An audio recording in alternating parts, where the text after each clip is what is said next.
Hello everyone, welcome to lecture force. First question है जिसमें एक सर्कल का इक्वेशन गिवन है। हमें ये फाइंड करना है कि ये किसको टच करता है, एक्स एक्सिस को टच करता है या फिर वाई को या फिर बोथ को या फिर किसी एक्सिस को टच ही नहीं करता।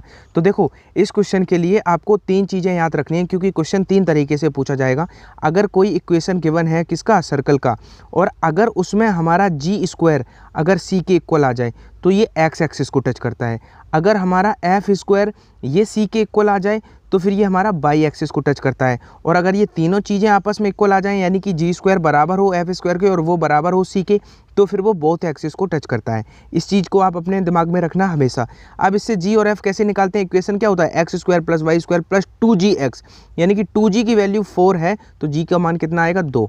सिमिलरली यहाँ से f का मान कितना आएगा, -2, और c का मान कितना आएगा, कांस्टेंट टर्म 4। अब देख लो कौन सी कंडीशन फुलफिल हो रही है। g का स्क्वायर करेंगे तो 4 आएगा, f का स्क्वायर करेंगे वो भी 4 आएगा, और c हमारा 4 है ही, यानी कि ये x एक्सिस को टच करने वाली कंडीशन भी फुलफिल कर रहा है और बाई एक्सिस वाली भी, तो ये बोथ को टच करेगा। ठीक है, लेकिन ज़रूरी नहीं है कि हर बार यही क्वेश्चन आएगा। आप याद रखना, अगर हमारा g का स्क्वायर अगर c के इक्वल आ जाएगा तो फिर वो x एक्सिस को टच करेगा, और अगर f का स्क्वायर हमारा c के इक्वल आ जाएगा तो वो y एक्सिस को टच करेगा। और एक बात और बता दूं कि अभी मैं इनको इन डिटेल नहीं करा रहा हूँ, क्योंकि मुझे एग्ज़ाम तक, क्योंकि आपको भी पता है 4 नवंबर से 8 नवंबर के बीच में आपका एग्ज़ाम होना है एयरफोर्स का, तो मुझे मैक्सिमम चीज़ें आप तक डिलीवर करनी है जिससे आप कम से कम एटलीस्ट अगर कुछ नहीं पढ़ा है तो कट ऑफ क्लियर कर लो। तो इसलिए अभी चीज़ों को मिनिमाइज़ मुझे करना है। इन डिटेल पढ़ने के लिए आपको नेक्स्ट सेशन का वेट करना पड़ेगा।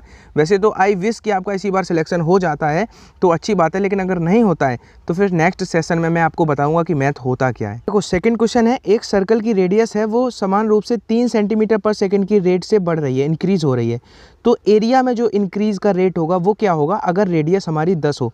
वैसे मैं जानता हूँ ये क्वेश्चन बहुत इंपॉर्टेंट है और आप सभी जीनियस बच्चे हो, आप सभी को पता होगा कि इस क्वेश्चन को कैसे करते हैं, क्योंकि मैं बहुत सारी इंपॉर्टेंट चीज़ें आपको बता रहा हूँ। तो बहुत सारे बच्चे ऐसे होंगे जिनको नहीं पता होगा, क्योंकि ये बहुत इंपॉर्टेंट है, तो ध्यान से समझ लेना जिनको नहीं आता है। बाकी जिनको आता है वो जंप करके आगे जा सकते हैं। थर्ड क्वेश्चन पे आपको रेडियस में इंक्रीज होने का रेट दिया है 3 सेंटीमीटर, यानी कि जो रेडियस है तो dr/dt दिया है, यानी कि समय के साथ उसका जो इंक्रीज होने का रेट है वो दिया है 3 सेंटीमीटर पर सेकंड। ठीक है, अब मैं इसको वो नहीं लिख रहा हूँ पूरा 3 सेंटीमीटर पर सेकंड।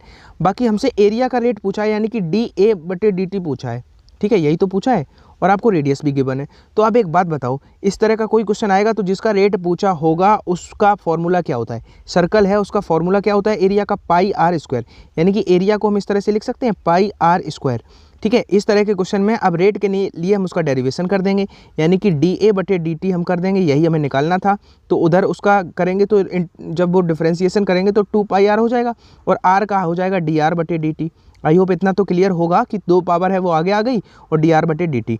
अब इनमें सारी वैल्यूज़ रख दो, 2πr, यानी कि 2 पाई का वैल्यू पाई, आर मतलब रेडियस कितनी थी, 10 सेंटीमीटर, और इसका जो रेट है dr/dt वो किस दर से बढ़ रहा था, 3 सेंटीमीटर पर सेकंड। तो हमने 3 रख दिया उसका वैल्यू, तो 3 का गुणा 10 में होगा 30 होगा, 30 का गुणा 2 में होगा 60 होगा, तो 60 पाई जो होगा सेंटीमीटर स्क्वायर पर सेकंड से उसका एरिया इंक्रीज होगा। तो एरिया के इंक्रीज होने का रेट आ गया, इसका स्क्रीनशॉट ले लो। इस तरह का क्वेश्चन बहुत पूछा जाता है, तो इसका राइट आंसर हो जाएगा डी। ठीक है, थर्ड क्वेश्चन है, अगर ABCDEF ये सभी AP में है, यानी कि समांतर श्रेणी में है, तो फिर E-C का वैल्यू किसके इक्वल होगा गिवन ऑप्शंस में। देखो, इस तरह के क्वेश्चन, अब मैं क्या हर क्वेश्चन में कहूँ कि इस तरह के क्वेश्चंस बहुत आते हैं, मैं वही क्वेश्चन ले रहा हूँ जो फ्रिक्वेंटली पूछे जाते हैं। इस क्वेश्चन में आपको बहुत सारे तरीके मिल जाएंगे, जैसे हम जो सर्वांतर होगा T2 - T1 उसको इक्वेट करके बहुत बड़ी इक्वेशन बना के भी इसको कर सकते हैं। इन जनरल वही करते हैं बच्चे, लेकिन आज से आपको अपनी थॉट प्रोसेस में चेंज लाना है कि हमेशा इस तरह का क्वेश्चन आया वो सभी को हमने कुछ मान लिया। जैसे एक हम सबको मान लेते हैं लगातार कोई समांतर श्रेणी की कोई भी संख्याएं मान लो, सरल हो जाए थोड़ा तो मैं छोटे से मानता हूं। जैसे हमने मान लिया 1 2 3 4 5 6, ठीक है, 6 तक ये थी, हमने ए को 1 माना, बी को 2, तो ये भी AP में है, ये भी AP में है, तो इनको अगर हम ये मान लेते हैं तो कोई दिक्कत नहीं। हमें E-C का वैल्यू फाइंड करना है। E का मतलब 5वें नंबर पे आता है, मतलब 5, तो 5 माइनस C का मतलब हमारा होता है तीसरे नंबर पे आता है, तो C को हमने 3 माना है तो 3, यानी कि हमें इसका वैल्यू फाइंड करना है। इसका वैल्यू आपके अकॉर्डिंग 2 आ रहा है, तो जिस ऑप्शन में ये वैल्यू रखने पर 2 आ जाए वही मेरा राइट आंसर हो जाएगा। अब देखो पहला ऑप्शन हमने उठाया 2, सी का वैल्यू 3 रखा, ए का वैल्यू हमने 1 रखा, तो हमारा ये 4 आ रहा है क्योंकि 2 गुणा 2 ये नहीं हो सकता है। बी ऑप्शन उठाया हमने 2 इंटू डी का मान हमने 4 रखा, सी का मान कितना रखा 3 रखा, तो हमारा 2 आ गया, तो हमारा बी ऑप्शन सेटिस्फाइड कर गया। सिमिलरली आपके ये जो थर्ड और फोर्थ ऑप्शन होंगे वो सेटिस्फाइड नहीं करेंगे। तो अगर आप करके भी देख लो, डी का मान हमने 4 माना है, सी का मान 3 माना है, तो ये 1 आ रहा है, नहीं होगा। 2, एफ का मान हमने कितना माना है 6 माना है, और डी का मान 4 है, 6 में से 4 जाएगा 2, ये भी नहीं होगा। तो मैं बताना ये चाह रहा हूँ, what I am trying to say, कि आपको वो नहीं है कि वही ट्रेडिशनल करो मेथड। एपी का क्वेश्चन हमेशा आप चीज़ों को वैल्यू पुटिंग से करोगे तो बहुत फास्ट कर पाओगे। इस तरह का कोई भी क्वेश्चन आ जाए हमेशा 1 2 3 4 5 6 मान लो, और इसका वैल्यू अगर ई को हमने कितना माना है 5 माना है, ई को कितना माना है 5 माना है, और सी को हमने कितना माना है 3 माना है, तो जो ऑप्शन हमारा इसका 2 वैल्यू आ रहा है तो ये उसी के इक्वल होगा जो इन वैल्यूज़ को रखने पर 2 ऑप्शन देगा, तो ये सेटिस्फाइड हो गया। तो इस तरह की आपको थॉट प्रोसेस रखनी है। तो ये दोनों क्वेश्चन बहुत ईजी हैं लेकिन इंपॉर्टेंट भी हैं, तो एक बार मैं बता दूँ, 1 मिनट भी नहीं लगेगा इनको फास्ट करने का। ये आपसे ये यहाँ पे जीएम पूछा है, जियोमेट्रिकल मीन, यहाँ पे हार्मोनिक मीन पूछा गया है। तो देखो आपको पता हो कि अगर ए और बी 2 संख्याएं हैं तो उनका जो जियोमेट्रिकल मीन होता है, गुणोत्तर माध्य होता है, वो उन दोनों का वर्गमूल अगर ले लें गुणा करके तो वही होता है। ठीक है, ये आपको वहाँ सोचना ना पड़े, इतना फास्ट आपका जो थॉट प्रोसेस हो। सिमिलरली अगर हरात्मक मान ए और बी 2 संख्याएं हैं, उसका हार्मोनिक मीन होता है 2ab बटे a प्लस बी, तो ये आपको सोचना ना पड़े। अब बाकी ये अभी जो है न्यू जब से ऑनलाइन पेपर हुआ है तब से डायरेक्ट जीएम नहीं पूछते हैं 2 संख्याएं देके, वो एक इक्वेशन दे देते हैं, तो इनके जो रूट्स होंगे वो ए बी अगर मान लो तो उनका जीएम निकालना है। जीएम क्या होता है, उनका मल्टीप्लाई, मूलों का गुणनफल, और ये इक्वेशन क्या कहती है, एक्स स्क्वायर माइनस मूलों का योगफल एक्स प्लस मूलों का गुणनफल, यानी कि मूलों का गुणनफल सीधा 9 ही तो दिख रहा है, अगर मूलों का गुणनफल 9 है तो उसका स्क्वायर रूट लेंगे वही तो जीएम होगा, तो 9 का स्क्वायर रूट लिया, 3 हमारा आंसर हुआ। सिमिलरली इस वाले में हार्मोनिक मीन में हमें सोचना ना पड़े कि हार्मोनिक मीन क्या होता है, 2ab का मतलब मूलों का गुणनफल, इसका गुणनफल कितना है 11 बटे नीचे a प्लस बी मतलब मूलों का योगफल कितना है 10, तो ये 5 बार कट जाएगा, तो 11 बटे 5 कौन सा ऑप्शन है, डी ऑप्शन हो गया। तो ये इजी थे, लेकिन मैंने इसलिए लिए कि अगर कुछ को नहीं पता है कि ऐसे इक्वेशन देके भी हमसे जीएम और एएम में कुछ भी पूछे जा सकते हैं, तो इस तरह से आपको करना। इस क्वेश्चन में पैराबोला की इक्वेशन गिवन है y square plus 2y plus X is equal to 0। इसका वर्टेक्स बताना है किस कोऑर्डिनेट में पड़ता है। बहुत अच्छा क्वेश्चन है, थोड़ा टफ हो सकता है जिनकी प्रैक्टिस, बाकी आप लोग तो जीनियस हो मुझे पता है, सभी सिंसियर हो, तो आप लोगों के लिए तो ये राइट बाएं हाथ का खेल होगा। कैसे, आपने देखा y स्क्वायर प्लस 2y है, डेटा कुछ कहता है, क्वेश्चन का डेटा कुछ कहता है, हमने ऑब्जर्व किया y स्क्वायर प्लस 2y है, अगर यहाँ पे प्लस 1 और हो जाए तो फिर ये y प्लस 2 का होल ऑफ स्क्वायर बन सकता है, y प्लस 1 का होल ऑफ स्क्वायर, तो थोड़ा आसान हो जाएगा, हमें कुछ कुछ दिखने लगेगा। तो अगर हम x को उधर ले जाएंगे तो ये माइनस का x हो जाएगा, क्योंकि हमने इधर भी 1 जोड़ा है तो उधर भी अगर 1 जोड़ देंगे तो फिर कोई फ़र्क नहीं पड़ेगा इक्वेशन में। ठीक है, अगर हमने LHS में 1 जोड़ा है तो RHS में भी हम जोड़ सकते हैं। ये हो गया हमारा y प्लस 1 का होल ऑफ स्क्वायर, क्योंकि इसका होल ऑफ स्क्वायर खोलोगे तो यही आएगा, और ये हो गया माइनस का x प्लस 1। अब देखो आप लोग ध्यान से, आपको कुछ दिख रहा होगा, अगर हमें पता है अगर y प्लस 1 का whole of square is equal to, उधर हम अगर माइनस चिन्ह कॉमन ले लेते हैं तो ये x माइनस 1 हो जाएगा। अब ये बताओ y स्क्वायर बराबर माइनस का 4ax, इस ऐसा कुछ दिखने लगा, अगर ये ऐसा दिखने लगा तो इसका वर्टेक्स क्या होता है, x बराबर 0 होता है, y बराबर 0 होता है, 0,0 होते हैं, यानी कि x भी 0 होता है, y भी 0 होता है, तो यही तो मैं बताने हैं। अब हमें, क्योंकि इस क्वेश्चन में x बराबर 0, y की वैल्यू है कितनी, y का वैल्यू पूरा y प्लस 1 है, यानी कि अगर y प्लस 1 हमारा y है तो इसको हम 0 के बराबर कर देंगे तो y का मान हमें कितना मिलेगा, -1 मिलेगा। सिमिलरली x का मान यहाँ पे x माइनस 1 है, पूरा कितना है x माइनस 1, तो हम जब x माइनस 1 को 0 के बराबर करेंगे तो x का मान 1 मिलेगा, तो हमें जो वर्टेक्स हैं वो कितने मिल गए, 1,-1। मेरी बात ध्यान से सुनना, आई होप इतना आपको समझ में आ गया होगा। इसका मैं हटा देता हूँ इसको, 1,-1। तो अब देखो 1,-1 हमें x और y की वैल्यू मिली।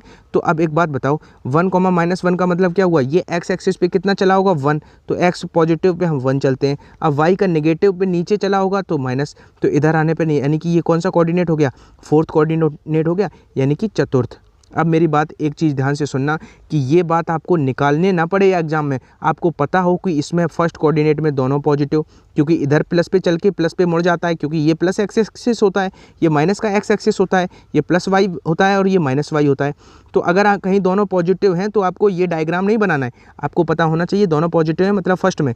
अगर सेकंड में हमें पहुंचना है, मान लो इस कोऑर्डिनेट में हम पहुंचना चाहते हैं, तो पहले एक्स पे चलते हैं, तो पहले नेगेटिव चलेंगे और फिर ऊपर मुड़ जाएंगे, पॉजिटिव चल जाएंगे। तो माइनस, अगर कहीं भी माइनस कहीं लिखा है -2,3, पूछा जाए किस चतुर्थांश में है, तो डायग्राम ना बनाना पड़े, पहले माइनस का नेगेटिव चला मतलब इधर चला, फिर ऊपर मुड़ गया। तो ये थर्ड में अगर आना है तो पहले एक्स एक्सिस पे चलते हैं, नेगेटिव चले, वाई पे भी मुड़ेंगे तो नेगेटिव मुड़ेंगे, मतलब अगर दोनों नेगेटिव हो तो वो थर्ड कोऑर्डिनेट में आता है। फोर्थ का क्या सिस्टम है, पहले एक्स पे चलेंगे तो एक्स इधर पॉजिटिव होता है और नीचे मुड़ जाएंगे माइनस का। तो अगर ये हमारा था तो हम देख के ही बता सकते थे कि हमारा फोर्थ कोऑर्डिनेट में होगा। बाकी जिसको समझ में नहीं, हो सकता है अभी इसमें खिचड़ी बन गई थी थोड़ी, जब मैंने समझाया था समझ में नहीं आया तो फिर से कमेंट करना, मैं अगले वीडियो में भी इसको इंक्लूड कर लूँगा। लेकिन इस तरह के क्वेश्चन एक्सपेक्टेड होते हैं, बहुत पूछे जाते हैं। तो ये क्वेश्चन सेट का इतना इंपॉर्टेंट क्वेश्चन है। अभी रैली में 1-2 बच्चों ने मुझे भेजा कि इस टाइप का एक क्वेश्चन पूछा गया था कि सेट ए में इतने एलिमेंट थे, बी में इतने एलिमेंट थे, तो उसके यूनियन में नंबर ऑफ एलिमेंट्स पूछे गए थे। तो आप ध्यान से समझ लेना इस क्वेश्चन को। सेट ए में एलिमेंट कितने हैं, 3 एलिमेंट हैं, और बी में कितने हैं, 6 हैं। तो ए यूनियन बी में कितने हो जाएंगे, 9 हो जाने चाहिए आपके अकॉर्डिंग। नहीं, ध्यान से समझो क्यों, क्योंकि मेरे भाई ए यूनियन बी, मैंने बताया था ये फॉर्मूला ऐसा है कि एयरफोर्स इससे बहुत प्यार करता है। जितना मैं आप लोगों से करता हूँ उससे कहीं ज़्यादा एयरफोर्स इस फॉर्मूले से प्यार करता है। ए यूनियन बी जो होता है वो number of elements in A, number of elements in B, और जो उनमें कॉमन होंगे, इंटरसेक्शन मतलब उन दोनों में जो कॉमन होंगे वो घटा देंगे, तो फिर नंबर ऑफ एलिमेंट्स आ जाएंगे जो पूरे ए यूनियन बी में होंगे। इसके लिए आप देखो, मेरी बात ध्यान से सुनो, हमारे ए में एलिमेंट्स कितने हैं, ए में 3 हमने लिखा, प्लस बी में कितने हैं, 6, माइनस इसमें अगर कोई कॉमन ना हो, मान लो ऐसा भी तो हो सकता है इन 3 और इन 6 में कोई म्यूचुअल हो ही ना, जब म्यूचुअल कोई नहीं होगा तो यहाँ पे 0 रख देंगे, तो फिर ए यूनियन बी में एलिमेंट कितने हो जाएंगे, 9। तो 9 तो हो सकता था, लेकिन अगर हो सकता है इन दो में कोई एक कॉमन हो जाए, अगर एक कॉमन हो जाएगा तो इंटरसेक्शन बी का मतलब यहाँ पे 1 रख देंगे, क्योंकि एक कॉमन है, तो 6 + 3 9, 9 में से 1 जाएगा तो 8 भी हो सकता था, तो सर 8 ये वाला कर दो। लेकिन अगर कोई 2 कॉमन हो जाते तो यहाँ पे 2 रख देते, तो 6 3 9 में से 2 जाके 7 हो जाता, तो ये भी हो सकता है। अगर 3 के 3 कॉमन हो जाते, 3 के 3 कॉमन होने का मतलब है इंटरसेक्शन की जगह पे हम 3 रखते, तो फिर 6 में 3 9 में से 3 गया 6 आ जाता, यानी कि आंसर हमारा नन ऑफ दीज होगा। केयरफुली करना है, क्वेश्चन ईजी है लेकिन वही है, इस तरह की प्रैक्टिस नहीं करिए तो इसका आंसर हमारा 9 भी आ सकता था, 8 भी आ सकता था, 7 भी आ सकता था और 6 भी आ सकता था, डिपेंडिंग ऑन ऑप्शंस, किस तरह के ऑप्शंस दिए गए हैं। अगर हम इसको प्रायोरिटी दे रहे हैं तो हम इसको हटा दे रहे हैं, इसको दे रहे हैं तो इसको हटा दे रहे हैं, तो इस तरह का क्वेश्चन आता है। इधर म्यूचुअल का मतलब इसमें कुछ भी म्यूचुअल हो सकता है मैक्सिमम। हाँ, इसको इस तरह से और रिप्रेजेंट करा जा सकता है कि कहे कि ए में बी 3 है और बी में 6 है, ए और बी में अवयवों की संख्या बताओ जब अधिकतम उसमें कॉमन हो। ठीक है, अधिकतम का मतलब 3 उसमें कॉमन होंगे, 3 के तीनों कॉमन हो जाएंगे, तो फिर हमारा एलिमेंट, अगर ऐसे भी कह दे, इस क्वेश्चन में कह दे कि ए यूनियन बी में कम से कम कितने अवयव होंगे, अगर कम से कम आंसर आए कहेगा कितने अवयव होंगे तो आंसर 6 हो जाएगा। ठीक है, अगर इसी शब्द में वो कह देता ए यूनियन बी में अधिकतम अवयवों की संख्या बताओ, तब आंसर 9 हो जाता। तो एक शब्द हमारा आंसर चेंज कर सकता है। अगर यहाँ पे अधिकतम कह देता, अधिकतम अवयव 9, मिनिमम अगर अवयव पूछ देता 6, तो इस तरह से क्वेश्चन आ सकता है, तैयार कर लेना। ए और बी एक सर्कल में 10 अदर पर्सन्स के साथ रैंडमली खड़े हैं। ए और बी के बीच में केवल 3 आदमियों को बैठाना है, इस बात की प्रोबेबिलिटी क्या है। देखो, वैसे तो ये क्वेश्चन जो है अगर आपके एग्जाम में आएगा तो मेरा एक्सपीरियंस ये कहता है कि ये सेम डेटा के साथ आएगा। क्वेश्चन बहुत इंपॉर्टेंट है तो ध्यान से समझना, ठीक है। प्रोबेबिलिटी होता ही क्या है, प्रोबेबिलिटी होती है फेवरेबल केसेस बटे टोटल केसेस। पहले टोटल केसेस की बात करें तो सिंपली 2 आदमी ये और इनके बीच में 10 को और बैठना है, तो टोटल कितने आदमियों को बैठना है, टोटल 12 बंदों को बैठना है। और 12 बंदों को एक सर्कुलर टेबल में बैठाने के लिए फैक्टोरियल 12 - 1 यानी कि फैक्टोरियल 11 तरीक़ों से बैठा सकते हैं। नीचे का तो फंडा क्लियर हो गया, टोटल केसेस। अब फेवरेबल केसेस क्या है, उसी में थोड़ी डिफ़िकल्टी हो सकती है कुछ को, बाकी ध्यान से समझना। एक ए और बी के बीच हमने ए को यहाँ फिक्स करा और बी यहाँ फिक्स नहीं करा, मतलब ए और बी के बीच में हमें 3 बैठाने हैं। ठीक है, यही तो फेवरेबल केसेस हैं। ए और बी के बीच में केवल 3 आदमियों को बैठाना है, तो केवल 3 आदमियों को ए के बीच में बैठाना है, तो फेवरेबल क्या हो सकते हैं, 10C3, 10 में से 3 का सिलेक्शन कर दिया हमने, इन 3 को यहाँ पे बैठा दिया। लेकिन आप एक बात ऑब्जर्व करो, अगर 3 को बैठा दिया, 10 को बैठाना था, तो 7 को फिर लीनियर कहीं भी अरेंज कर सकते हैं, फैक्टोरियल 7 से अरेंज कर दिया। अब एक बात बताओ, क्या 3 ये आपस में इंटरचेंज हो सकते हैं? ऑब्वियसली हो सकते हैं। तो ये भी 3 तरीके से इंटरचेंज हो गए। क्या ये दोनों भी आपस में इंटरचेंज हो सकते हैं इधर का उधर? ऑब्वियसली हो सकते हैं। ये भी फैक्टोरियल 2 तरीके से हो सकते हैं। तो ये तो हो गए फेवरेबल केसेस। और बटे टोटल केसेस में कितना लिखना है? फैक्टोरियल 11। तो फैक्टोरियल 11 लिख दिया। अब देखो 10C3 को हमने सॉल्व किया तो 10 गुणा 9 गुणा 8, ठीक है, बटे फैक्टोरियल 3। 10C3 हो गया। इंटू क्या था? फैक्टोरियल 7 था, फैक्टोरियल 7 लिखा। फैक्टोरियल 3 था और फैक्टोरियल 2 था, हमने लिख लिया फैक्टोरियल 2। अब नीचे क्या है? फैक्टोरियल 11 को हम लिख सकते हैं 11 गुणा 9 और गुणा 8, और थोड़ा पेशेंस रखना, ठीक है, फैक्टोरियल 7। तो हमारा फैक्टोरियल 7 से फैक्टोरियल 7 कट गया। अब हमारा देखना आपका क्या क्या कट जाएगा। देखो फैक्टोरियल 3 से फैक्टोरियल 3 कट जाएगा। 10 से हमारा क्या कट जाएगा? सॉरी, यहाँ पे 11 के बाद 10 भी होगा, तब 9 होगा, एक एक कम करते जाएंगे, 10 कट जाएगा। 9 8 से 9 8 कट जाएंगे। ऊपर हमारा केवल 2 बचा, नीचे हमारा केवल 11 बचा। तो राइट आंसर क्या हो गया? 2/11। देखो हो सकता है कुछ को समझने में प्रॉब्लम हुई हो, मैनेज करो, फ़ोन की स्क्रीन है, मैं समझ सकता हूँ कि प्रॉब्लम हुई होगी। एक बात बताओ, ये क्वेश्चन सेम डेटा के साथ रिपीट होगा, तो अगर आप आंसर इसका याद कर लेते हो तो इसमें कोई वो नहीं है, ठीक है। और एक बात और बताऊँ, इसमें अब कुछ बच्चे सोच सकते हैं कि अगर वो वाला कंडीशन स्पेशल दे दे तो उसका भी, वो भी एक एग्जाम में पूछा जा चुका है, जिसमें आपका क्या कहते हैं, क्लॉकवाइज और एंटी क्लॉकवाइज का फंडा होता है, जैसे मोतियों की माला बनाने वाला। उसमें हम क्या करते हैं, जैसे 10 आदमियों को एक राउंड टेबल के बैठाना है तो फैक्टोरियल 9 हो जाएगा, लेकिन अगर वो एक मोतियों की माला बनानी है तो 2 से डिवाइड करते हैं। अगर वो कंडीशन भी इसमें दी जाए, सेम डेटा हो, तब भी आंसर 2/11 होगा। उसका कैलकुलेशन करोगे तो 2/11 ही आएगा। तो मेरा सजेशन तो यही है कि आप इसको याद कर लेते हो तो बहुत अच्छा रहता है। बाकी क्वेश्चन मॉडरेट था, अगर मॉडरेट 1-2 आ जाते हैं तो आप छोड़ना नहीं, ठीक है। अगर A और 2 जो है वो म्यूचुअल कैसी है? एक्सक्लूसिव इवेंट है, तो फिर A + B किसके इक्वल होगा?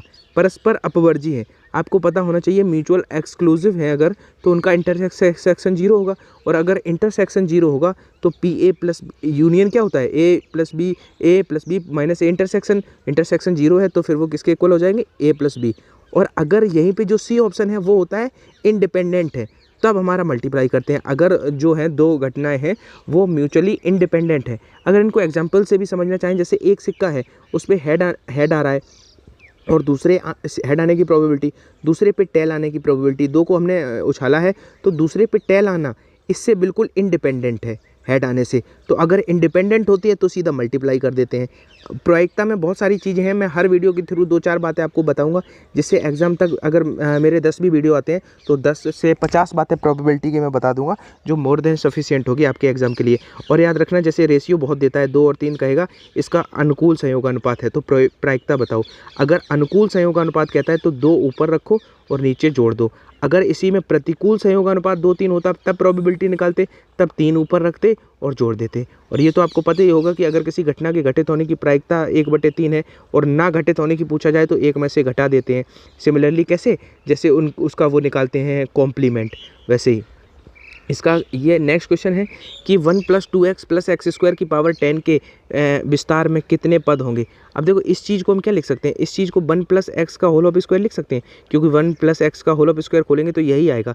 तो होल ऑफ स्क्वायर का पावर जब 10 में गुणा करेंगे, इसका स्क्वायर का 10 में, तो 20 हो जाएगा। अब 1 + x की पावर n में कितने टर्म्स होते हैं? n + 1, यानी कि इसमें नंबर ऑफ टर्म्स कितने हो जाएंगे? 21 पद हो जाएंगे। अब देखो ये भी क्वेश्चन अब आप कर सकते हो, मैंने बताया है म्यूचुअल एक्सक्लूसिव है तो उनका इंटरसेक्शन 0 होता है। अब 3 है तो तीनों का इंटरसेक्शन 0 हो जाएगा, ठीक है। म्यूचुअल एक्सक्लूसिव के लिए ये कंडीशन याद रखना। नेक्स्ट क्वेश्चन है कि पावर कोटि ऑर्डर, किसी डिफरेंशियल इक्वेशन का ऑर्डर m है और उसकी पावर n है, तो उस पर क्या करना है कि उनमें कौन सा पेयर पॉसिबल नहीं है। तो देखो वैसे तो आपको पावर और डिग्री निकालना आना चाहिए, जैसे कहीं d²/dx² लिखा है और कहीं d³/y/d, तो जो क्यूब वाला होगा वो मतलब जितना मैक्सिमम बार उसका डिफरेंशिएशन किया गया होता है वही उसका ऑर्डर होता है, और उसी मैक्सिमम वाले की वो पावर होती है। बाकी यहाँ पे वो नहीं है। यहाँ पे क्वेश्चन क्या है कि इसमें याद रखना जो पावर है वो कभी फ्रैक्शन नहीं हो सकती। Power can never be fraction, वो एक होल नंबर होगी इसमें, लेकिन पावर 3/2 है, फ्रैक्शन है, तो इसका राइट आंसर हो जाएगा बी। ये क्वेश्चन भी पूछा जा चुका है। और बी कैसी घटना है जिनके लिए यूनियन बी इतना है, PA इंटरसेक्शन भी इतना है, तो PA यानी कि उसका जो कॉम्प्लीमेंट है PA का बार वो 2/3 है, तो फिर PB फाइंड करना है। देखो बहुत अच्छा क्वेश्चन है। यूनियन, मैं सीधा फॉर्मूला लगा रहा हूँ, A यूनियन B बराबर होता क्या है? A यूनियन B मतलब 3/4, A यूनियन B बराबर होता है PA + PB - BA intersection B।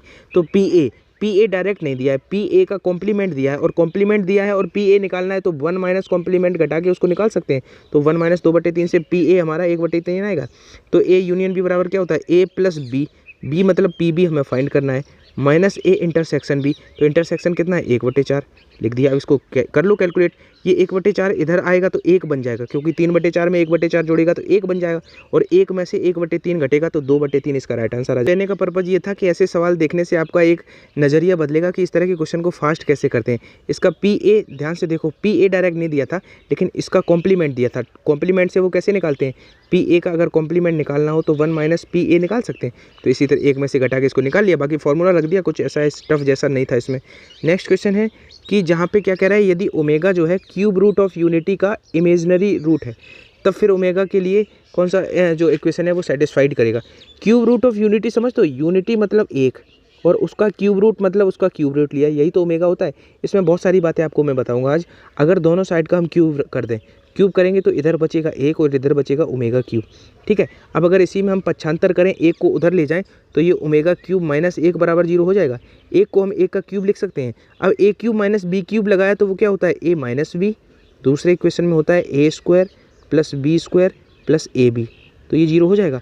अब हमें पता है कि ओमेगा के यहाँ से ओमेगा की एक वैल्यू मिलती है और इस इक्वेशन से ओमेगा के 2 इमेजिनरी वैल्यूज़ मिलती हैं, इसलिए ओमेगा के 3 वैल्यू होते हैं। अभी मैं बताऊंगा वो कैसे। बाकी अगर हम इनको अलग अलग 0 के इक्वल करेंगे, जब इसको 0 के इक्वल करेंगे तो वही हमें मिलता है क्या, 1 प्लस ओमेगा प्लस जो आपने याद कर रखा है 1 प्लस ओमेगा स्क्वायर बराबर 0। तो कैसे आया वो मैंने आपको बता दिया। बाकी जब ओमेगा की जगह पर यहाँ पे एक्स रिप्लेस करेंगे तो ये वाला सेटिस्फाइड कर जाएगा। ये क्वेश्चन भी पूछा जा चुका है। और एक बात और बताऊँ, अभी एनडीए के एग्जाम में इसके जो मैंने आपको बताया 3 रूट मिलेंगे, तो 2 जो इमेजिनरी रूट होंगे वो आपको रूट्स भी याद हों, क्योंकि आप पूछने लगे हैं। 4 ऑप्शन होंगे और उसमें प्लस माइनस कन्फ्यूज हो जाओगे। तो जो 2 होते हैं वो होते हैं -1 प्लस √3i/2, एक होता है -1 माइनस का √3i/2। तो 2 जो और 1 ओमेगा के 3 वैल्यूज़ आते हैं, वो तीनों ये आते हैं, ठीक है। और ये इक्वेशन भी आपको करना ना पड़े वो एग्जाम में, इतना अच्छा प्रैक्टिस हो कि वहाँ पे एग्जाम में आपने देखा ये वाला इक्वेशन। तो चलो ठीक है, हमें पता है कि ओमेगा क्यूब 1 होता है, 1 प्लस ओमेगा स्क्वायर बराबर 1 होता है, तो बी हमारा यहाँ पे राइट आंसर। ये मैथ का 7वां या 8वां पार्ट है। मेक श्योर कि आपने इसके पिछले के सभी पार्ट देख लिए हैं, क्योंकि मैंने प्लेलिस्ट बना दी है मैथ की, और मैं मैथ में सिलेक्टिव चीज़ें करा रहा हूँ जो फ्रिक्वेंटली पूछी जाती हैं। तो आप जहाँ से भी मैथ पढ़ रहे हो वहाँ से पढ़ते रहो, लेकिन एडिशनली इतना करते चलना, क्योंकि इनके हाई चांस है, जो क्वेश्चन मैं करा रहा हूँ ये हाई चांस है, आपको बहुत सारे प्रैक्टिस सेट में ये क्वेश्चन मिलेंगे, तो इनको प्लीज़ मिस मत करना। अब जैसे ये क्वेश्चन है, इस क्वेश्चन को मैं आप लोगों के लिए छोड़ रहा हूँ, और इसमें आप लोग मतलब ये भी बताना, केवल आंसर नहीं बताना कि 2 पाई आंसर है, आप लोग इसको बताना कि इसको कैसे किया आपने, क्योंकि आपने एग्जाम ओरिएंटेड अप्रोच लगाई है या नहीं लगाई है, ये बहुत चीज़ें मैटर करती हैं। एक सर्कल का इक्वेशन है, उससे बाउंडेड जो एरिया, ये आता है ऐसा क्वेश्चन। बाकी अगर आपको नहीं आता है तो मैं नेक्स्ट वीडियो में इसको इंक्लूड कर लूँगा। इसी तरह से बस अप्रिशिएट करते रहना।